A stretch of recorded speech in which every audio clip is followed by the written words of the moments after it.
제가 이제 시험 문제를 낸다면 그 부분을 내야 되는 거고, 그럼 그걸 이용을 해서 이제 어떻게 뭘 그렸느냐라는 거를 그냥 얘를 보면서 아, 저런 것도 그리는구나 라고 보시면 될 것 같아요. 지금은 건강인의 참조 세포 지도도 많이 그리고 있고 질병 상태의 세포 지도도 많이 그리고 있습니다. 그래서 예를 들어서 이제 논문으로 작년이랑 이제 올해 나온 논문들을 몇 개를 따가지고 왔는데, 네. 요거는 인간 심장 세포 지도로 이제 심장 부분의 세포를 분리를 한 다음에 그것들을 지금 세포별로 그 RNA 전사체를 시퀀싱을 해서 얻은 정보 값을 가지고 이렇게 지도로, 데이터 지도로 표현을 해낸 부분입니다. 그래서 여기서 이제 발견된 세포 타입이 이게 점 하나가 여기도 세포고요. 네. 세포는 우리 몸에 굉장히 많지만 이게 또 굉장히 유사한 세포들이 많이 있어요. 근데 또 이것들을 더 자세히 살펴보면 이 안에서도 조금 다른 것들이 발견이 되지만 크게는 뭐 이 정도로 나뉘어져 있는 그 심장을 이루는 세포들을 이제 그려낼 수가 있겠고, 그래서 쭉 몇 개는 그냥 정말 이런 그림들입니다. 이거는 이제 사람의 간세포를 분리를 해서 또 이 데이터로 표현을 해내본 그런 이제 논문이 되겠고요. 요거는 인간 뇌세포 지도인데, 아까 뇌세포만 알고 있다라는 학생들이 있었는데 아마 세포 종류를 어떻게 정의할 것이냐는 굉장히 좀 어려운 얘기일 것 같아요. 예를 들면 세포 종류를 여기 보여지는 것처럼 아, 이 종류, 저 색깔별로 종류를 나눌 수도 있지만 이 내부를 들여다보면 세포 하나하나가 또 조금씩 다르거든요. 그렇다고 뭐 세포 하나하나가 다 다른 종류는 아니에요.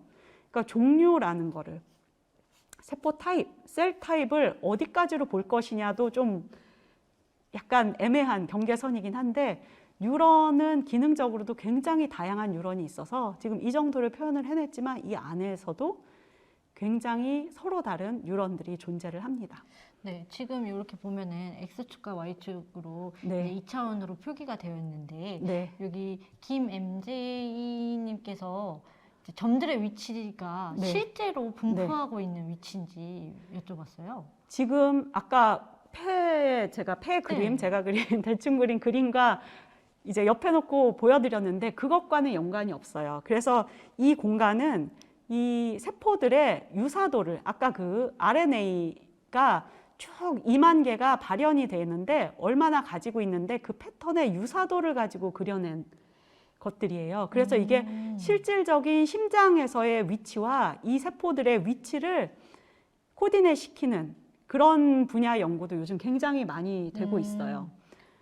그래서 그거는 조금은 어렵진 않을 것 같아요. 지금 이 데이터를 얻기 위해서 아까 쉽게 생각했을 때 가로축이 세포, 세로축이 유전자라고 네. 엄청 많은 세포의 정보를 얻는다라고 했잖아요.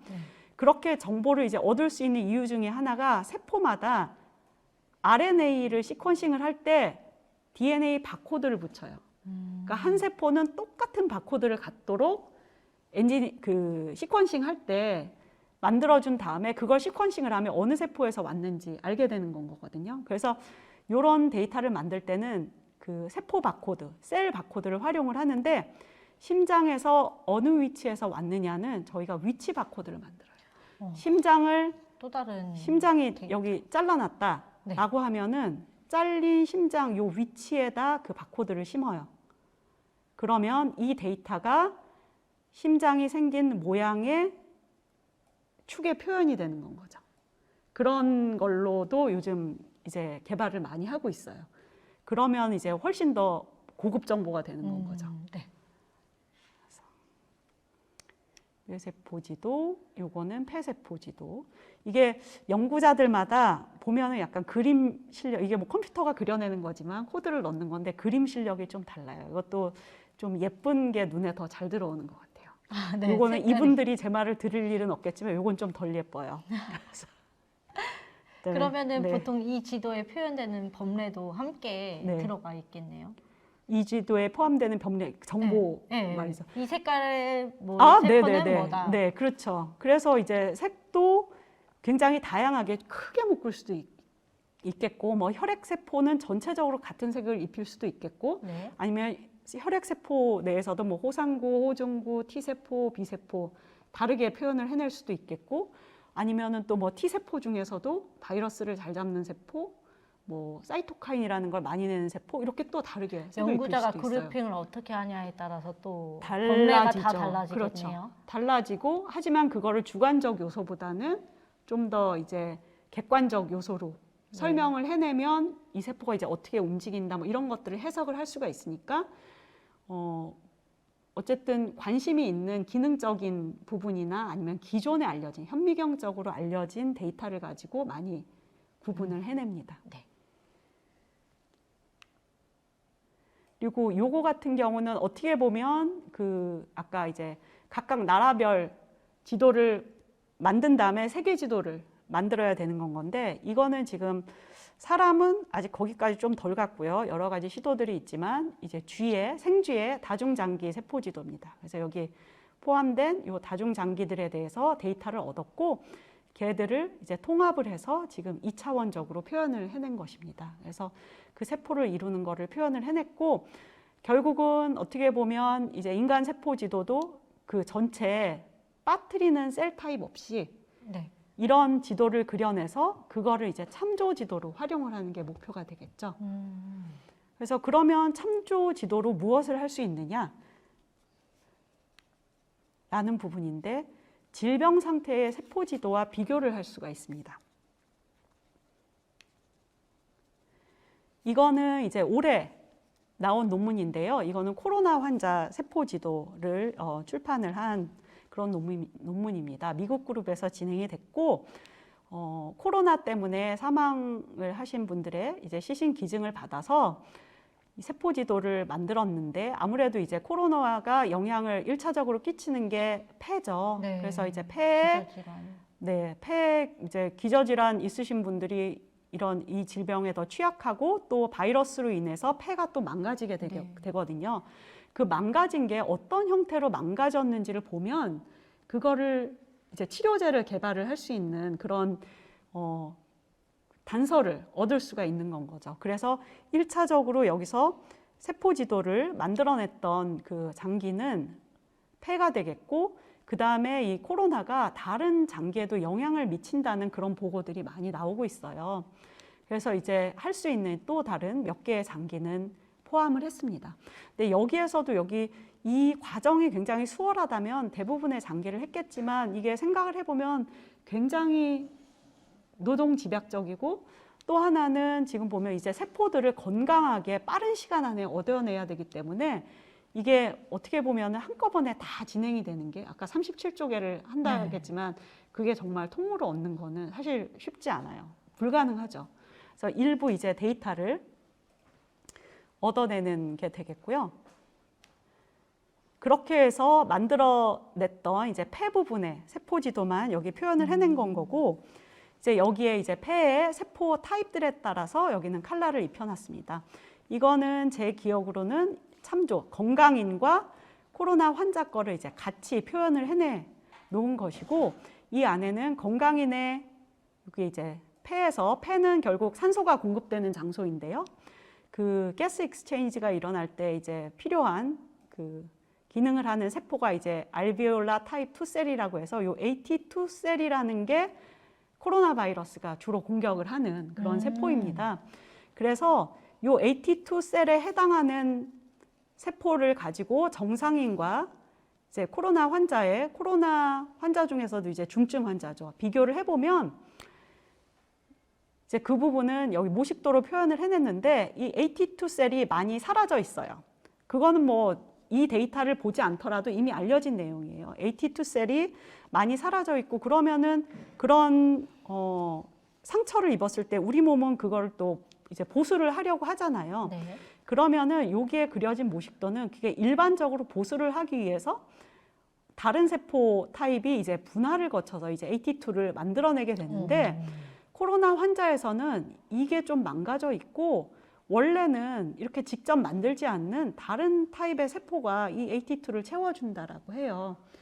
그래서 질문 중에 왜 신약 개발 뭐 이런 질문도 있었잖아요. 생각해보면 이게 바로 신약 개발로 이어질 수는 없어요. 하지만 이렇게 만들어지는 것 자체가 문제가 있다라고 생각을 한다면 사실 이쪽 어떻게 활성화시키느냐라는 부분을 좀 타겟해서 이제 약물 개발을 한다거나 네. 이런 것들이 있겠죠. 그러니까 굉장히 좀 기초적인 우리 세포가 어떻게 기능을 하고 문제가 생겼을 때 어떤 부분이 이상해지느냐를 한꺼번에 많은 정보를 얻을 수 있는 그런 방법이라고 볼 수가 있어요. 그래서 이런 것들을 이제 타겟해서 이 부분을 겨냥해서 신약 개발을 하면 좋을 것 같아 라는 정보를 제공을 할 수가 있게 되겠죠.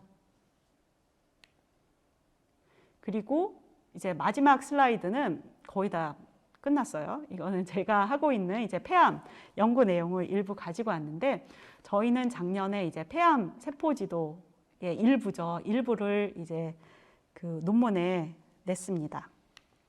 그래서 이 세포 지도만 간단히 살펴보면 저희가 주로 봤던 거는 이게 T렁이라고 써져 있는 게 튜머렁이에요. 이게 수술을 통해서 떼어낸 초기 폐암이 되겠고요. 이 암 조직에서 최대한 멀리 떨어진 부분에 정상에 가까운 이제 노말렁도 같이 지도를 만들었고, 말기암 쪽에 그 생검 조직을 가지고도 지도를 만들어서 세포들이 어떻게 다른지를 저희가 비교를 하는 부분을 이제 살펴보았습니다. 그래서 실제로 예를 들면 이제 튜머에 있는 그 T세포는 이제 면역세포인데 T세포가 좀 더 이제 파란색 세포가 T세포고 면역세포라는 말씀이시죠? 네. 그렇게 이제 저희가 페인팅을 넣었고요. 이 세포가 암세포를 효과적으로 죽일 수 있는 방법을 찾을 수 있지 않을까? 아니면은 여기에 또 그 혈관을 이루는 세포도 시퀀싱이 되었는데, 이 혈관을 이루는 세포는 암이 살아갈 때 얘네들도 에너지랑 네. 산소랑 이런 게 필요하거든요.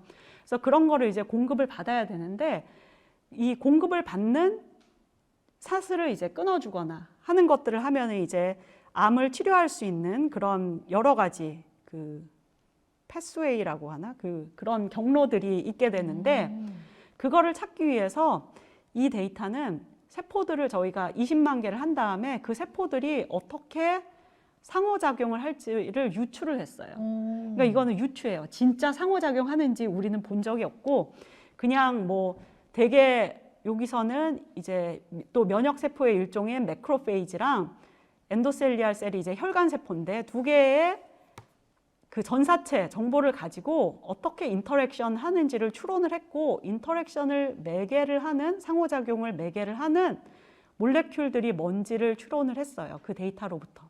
그러면 그 상호작용을 하는 요 몰레큘을 대상으로 약물 개발을 이제 하거나 하는 것들이 이제 가능한 거죠.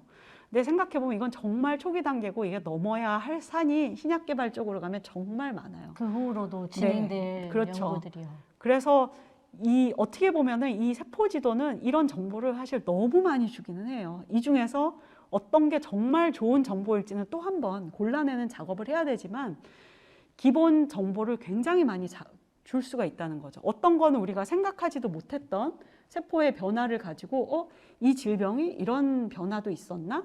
이 질병이 이런 이제 몰레큘, 그러니까 단백질도 변화를 시켰나? 이런 것도 약물 개발을 하면 좋을까? 뭐 이런 식으로 접근을 할 수 있는 굉장히 큰 문을 열어주는 그런 데이터가 되겠습니다. 그래서 이게 마지막 슬라이드여서 제가 이제 여러분께 이제 말씀드린 내용이 생명체의 이제 기본 단위인 세포 연구에 데이터 과학이 사용되는 예를 살펴보았고요. 그리고 이 데이터 과학이 사용되는 경우는 훨씬 더 이제 많이 증가를 할 거라고 기대를 합니다. 그리고 말씀드린 것처럼 이제 컴퓨터 소프트웨어적인 부분을 잘 아는 것과 근데 아까 시퀀싱 또 제가 장비, 케미스트리 이런 얘기도 말씀드렸잖아요. 이게 가능하게 된 그 기저에는 사실 그런 장비, 케미스트리의 개발이 진짜 중요했거든요. 그런 모든 것들이 융합돼서 이제 이런 이 생물학적인 발전이 이루어진 건데, 어쨌든 이 분야에 한정을 하면 미래 이제 컴퓨터 생명과학자 혹은 컴퓨터 의과학자가 여러분 중에 많이 나왔으면 좋겠습니다. 네. 오늘 이렇게 내용을 한번 다뤄봤는데요. 실시간 질문으로 많은 분들이 참여해 주셨어요. 이제 잠시 실시간 질문 정리하는 시간을 갖고 실시간 질문을 2부에서 다뤄보도록 하겠습니다. 잠시 후 다시 찾아뵙겠습니다.